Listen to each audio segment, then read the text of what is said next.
The Galactic Academy buzzed with the arrival of the newest student, human from the so-called Deathworld known as Earth.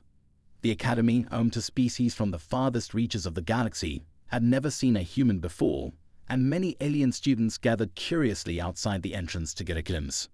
Earth was considered one of the harsher planets in the galaxy, earning a high danger rating, but that reputation had created skepticism rather than respect.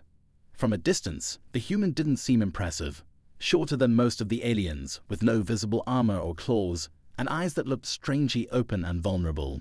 A few students whispered among themselves in disbelief. How could anyone from a Deathworld look so normal? Without the thick exoskeleton of the Crawl or the reinforced scales of the Virak, this human seemed painfully fragile. One student, a tall creature with a pair of glowing, multi-lensed eyes known as Relax, tilted his head in bemusement as the human introduced themselves. "So, you're from Earth? A Deathworld? I'd heard it was untamable." The human laughed lightly. "Well, Earth has its quirks, that's for sure. Hurricanes, wild animals, the occasional volcanic eruption. Keeps things interesting." Relax scoffed, exchanging a look with a fellow student from Zogari, a gravity-heavy planet where the creatures had developed extra limbs just to balance under the crushing pressure. "Interesting. It sounds like chaos," he remarked, incredulous. "And you deal with these? How?" "Oh, we get by," the human replied with a shrug. "We build shelters, learn first aid, and stay prepared. We have systems for emergencies." Seeing their baffled looks, the human grinned. "Also, most of us just get used to it. Earth teaches you to adapt." Adapt. Relax couldn't believe it. Survival on Zogari required a lifetime of strict habits, following protocols to the letter, but getting used to it. He stared at the human with wide eyes, unsure if they were joking. "But without armor or extra limbs, you don't even have a natural weapon."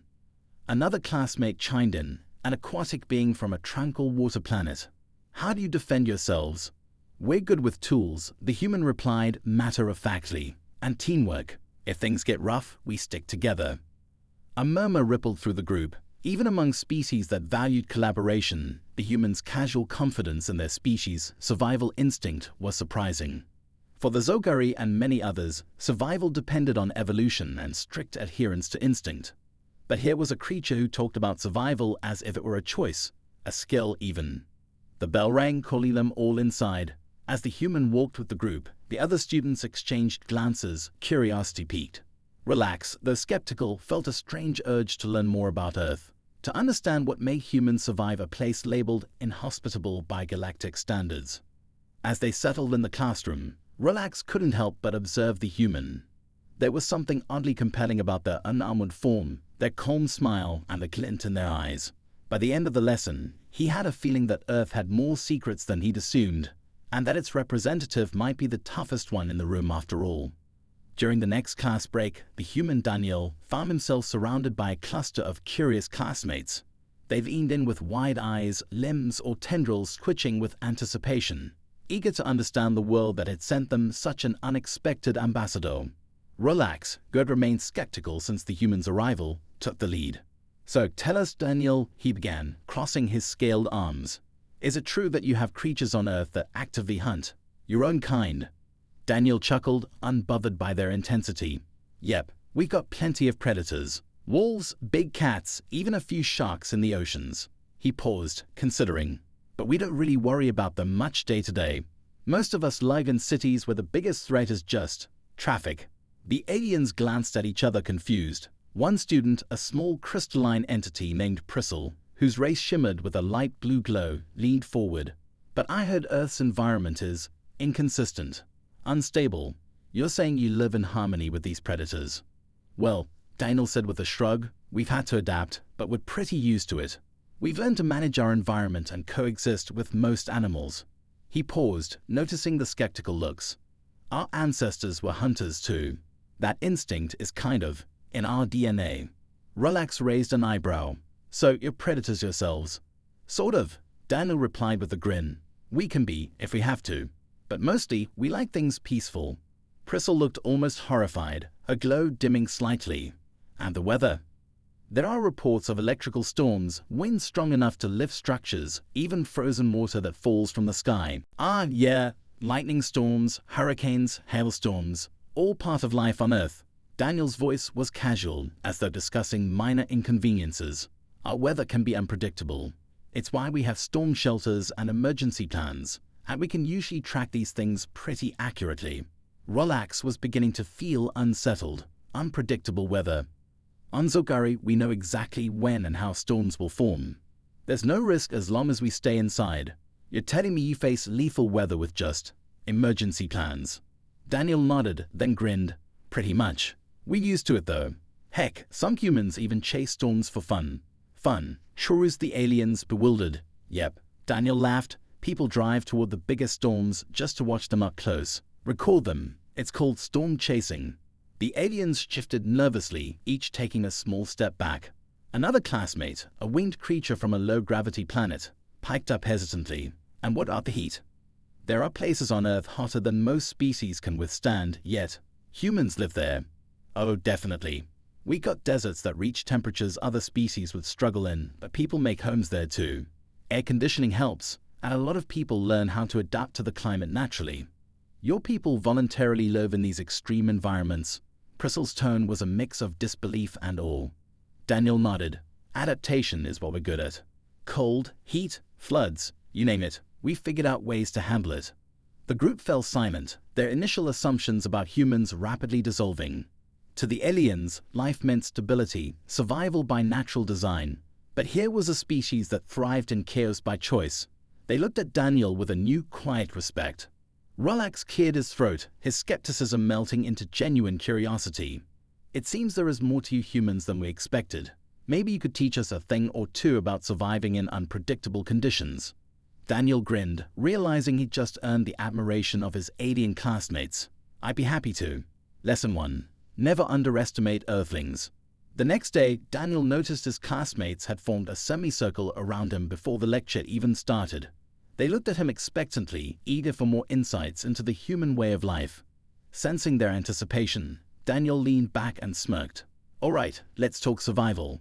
Rolex's eyes flickered with intrigue.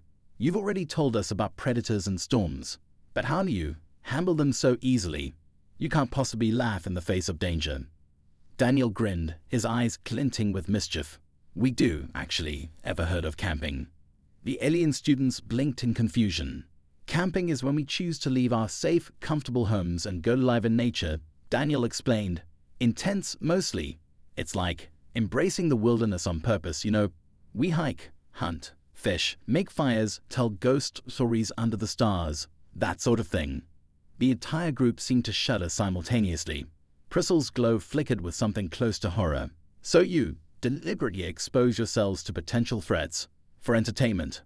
Pretty much, Daniel said, laughing. Some of the best memories are from camping trips. A friend of mine even got chased by a bear once. We joke about it now, call it the time he almost became bear food. The aliens looked at each other in shock. A few muttered in hushed voices, struggling to wrap their minds around the concept. The idea of voluntarily placing oneself in a risky environment was unthinkable to them, let alone finding humor in such close encounters. Rolex shook his head in disbelief. And you weren't traumatized by this? Things happen, Daniel replied nonchalantly. Life's dangerous. Gotta laugh at it or it'll drive you mad. A winged alien from the back asked timidly, and what about the water? I heard humans have monsters in the oceans. Oh, definitely, Daniel nodded. Sharks, jellyfish, octopuses. The works. There are even legends of massive sea creatures that could take down entire ships. In some places, humans swim with these creatures just for the thrill of it. The crowd gasped, their eyes widening. Rolex's jaw dropped. You swim with creatures that could devour you. Daniel shrugged. Most of the time, they don't bother us. They're just curious. And for us, the thrill is worth the risk. The winged alien seemed fascinated. But why do you take such risks? Daniel grinned. Because facing danger makes us feel alive. Besides, humans find ways to make it safe. Here, training, caution.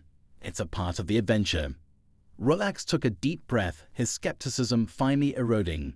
So Earth is truly a place where one has to be adaptable, fearless even, just to survive daily life. Exactly, Daniel replied. And it's not just about survival. It's about enjoying life, laughing through the hardships, and making memories that we'll never forget. At that moment, Relax and the other aliens saw humanity in a new light. Earth was a dangerous place, but it wasn't just the dangers that shaped humans. It was their resilience, their humor, and their boundless drive to not just survive, but to live. As the class bell rang, signaling the end of break, Daniel watched his alien friends exchange looks of admiration. He knew that his tales had stirred something in them, something that made them question their own definitions of courage and adaptability. With a nod, he stood, feeling that he'd planted the first seeds of respect for humanity in his new classmates. As they returned to their seats, Crystal whispered to Relax, "Perhaps we've underestimated these humans after all. I wonder, could we learn to be as fearless?" Relax glanced at Daniel, who was settling in with a confident, easy smile, and felt a flicker of excitement. Maybe one day we'll have to try. The following week, the Galactic Academy's annual endurance test loomed, a series of grueling challenges designed to test the limits of each student's physiology. Daniel's alien classmates were buzzing with excitement and, admittedly, a little apprehension. The test was infamous for its difficulty, with each section replicating extreme environmental conditions, fluctuating temperatures, simulated gravity shifts, and artificial stress factors. Relax and the others whispered among themselves, speculating on how their human classmate would handle it. Even after all Daniel's tales of Earth's dangers, they had doubts about whether he could compete in such diverse conditions without any obvious physical advantages. "Are you sure you're ready, human?" Relax asked, a faint smirk playing on his lips as they gathered at the starting point. "This is a true test of endurance. No one will judge you if you need to step back." Daniel just grinned. "Trust me, I've handled worse. Let's see what you've got." The first stage was extreme cold, a chamber filled with biting, sub-zero temperatures. Alien students from warmer worlds shivered immediately, their body temperatures dropping rapidly. Crystal's crystalline skin began to crackle as she struggled to adapt. But Daniel stood calmly, his breath turning into clouds in the frosty air. He rubbed his hands together, exhaling to keep warm, but he seemed remarkably at ease. One of the instructors watched him with surprise. No additional gear. Daniel shook his head, grinning. "This just reminds me of winter back home." Relax stared, incredulous. As the countdown finished, they hurried into the next phase. Simulated gravity increases. The aliens groaned as the force weighed heavily on their limbs. Students from low-gravity worlds staggered, barely able to stay upright, while those from heavier planets managed slightly better. Daniel, however, adjusted his stance and continued, slightly slowed but unfazed. As the pressure mounted, a tentacled alien from a low-gravity world slumped, barely managing to keep going. "How are you still standing?" "Just a bit like lifting weights," Daniel said, adjusting his posture. "I'm used to moving under Earth's gravity. This isn't too bad." Relax's eyes narrowed. "Earth's gravity is this intense." "Pretty close," Daniel replied. "Actually a bit more, but yeah, builds character." The next section was an oxygen deprivation challenge, a low-oxygen environment where students had to complete puzzles under mental strain. Many aliens struggled, gasping, their bodies unaccustomed to the low levels. Daniel, however, took slow, measured breaths, focusing on his puzzle with a determined calm. One of the Academy monitors whispered to another, "Humans can endure low oxygen like this." The instructor nodded. "Earth has high mountains, places where oxygen levels are naturally lower. It seems humans have adapted." With a grin, Daniel finished the puzzle well ahead of most of the group. The aliens gaped, frustration mixed with awe as he moved on without a hitch. By the time they reached the final stage, a simulated heatwave chamber, Daniel was drenched in sweat but still going strong, while other students dropped out, unable to continue. When the test ended, Daniel was one of the few who had completed every stage. He was panting, hands on his knees, but his grin remained. The aliens stared at him, stunned. Relax, finally speechless, looked at him with newfound respect. "Maybe there's truth to Earth's reputation after all," he murmured, awestruck. Daniel laughed, breathless but triumphant. "You haven't even seen the half of it." As they all filed out, the alien students couldn't stop talking about Earth and its formidable representative, realizing they had a lot more to learn from this deceptively resilient species. As the final bell rang, signaling the end of the endurance test, the energy in the Galactic Academy was electric. Students buzzed with excitement, each recounting their experiences, but the focus quickly shifted to Daniel, the human who had taken on challenges that many of them struggled to complete. Relax approached him, still panting from the exertion, but with a look of genuine admiration. "I can't believe you made it through every stage. How do you feel?" "Like I just ran a marathon while wrestling a bear," Daniel chuckled, wiping sweat from his brow. "But honestly, it was a blast. You guys are tough competitors too." Priscilla fitted closer, her crystalline skin reflecting the light like 1,000 tiny mirrors. "You face dangers that would terrify most beings. The cold, the low oxygen. How do humans find the courage to tackle such challenges?" Daniel shrugged, grinning widely. "We don't always feel courageous. Sometimes it's just about pushing through the fear and finding humor in it all. Like when you think you're about to freeze to death and instead you just end up making a funny face." Relax and Priscilla exchanged glances, their initial skepticism replaced by admiration. "You truly believe that laughter can conquer fear?" Relax asked, intrigued. "Absolutely," Daniel replied. "Life's going to throw all sorts of craziness at you. You can either let it break you or laugh your way through it. That's how we cope." As they moved toward the cafeteria, more classmates gathered around, eager to hear more stories from their human companion. The atmosphere transformed into one of camaraderie, a collective warmth that replaced the earlier doubts and assumptions. "Tell us another tale, Daniel," a broad-shouldered alien named Grix called out, his eyes gleaming with enthusiasm. "What's the craziest thing you faced on your Deathworld?" Daniel leaned back, relishing the attention. "All right, how about the time I got lost in the woods? I ended up stumbling upon a family of raccoons having a picnic." Laughter erupted from the group, the aliens enchanted by the absurdity of the tale. Daniel painted a vivid picture of his bewilderment as he watched the masked creatures, who seemed more interested in their food than the human interrupting their feast. "I thought I was going to be attacked, but they just looked at me like, 'What are you doing here, human?' It was hilarious." Priscilla was nearly doubled over, her laughter sparkling through her form. "This Earth of yours sounds absolutely wild. We are so used to order and control. Your stories make us rethink what it means to survive." As the conversation flowed, the bonds began to deepen. Relax found himself asking more about Earth's traditions, curious about the foods humans ate and the games they played.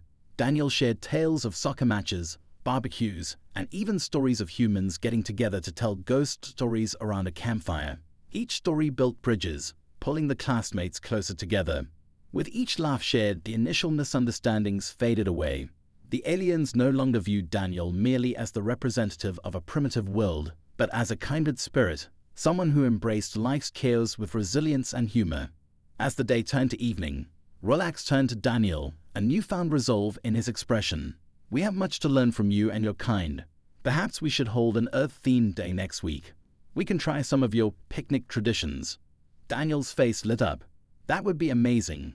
I can show you how to make s'mores. You're going to love them." The group erupted in excited chatter, and for the first time, Daniel felt truly at home among them. As they discussed plans for the Earth-themed day, Daniel realized that the greatest lesson he could offer was not just about endurance or survival, but about the joy of life itself. In that moment, surrounded by laughter and anticipation, he knew he had opened a door to a deeper understanding of humanity's resilience, and in doing so, forged friendships that would last well beyond their time at the academy.